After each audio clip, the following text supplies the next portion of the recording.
Dear readers, people have their own ideas about this war.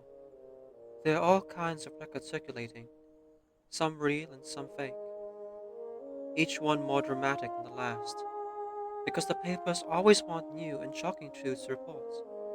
But I refuse to waste time on things that will eventually be examined from every angle. Instead, I want to look beyond the typical explanations and think about how this war really started and where it may lead. For ordinary people like us, it was only in the final weeks or even days before the fighting began that the reality of it all began to set in. It felt like any other peaceful sunny afternoon until, without warning, there were soldiers in the streets and conscription notices plastered every wall.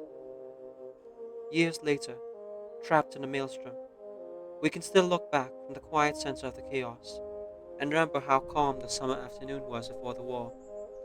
The contrast burns in me like a hole in the pit of my stomach. Of course, everyone looks back on the past with longing. In our minds, we still see champagne, outdoor cafes, grand theatre performances, and the endless optimism of the World's Fair. Just by remembering those things, we can't help but smile sadly at what's been lost.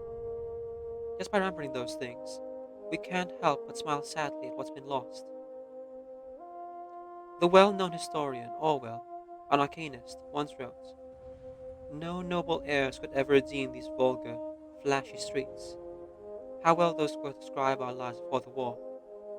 Now we eat butter substitutes and bread made from bran, because the real wheat and butter have been sent to the front lines.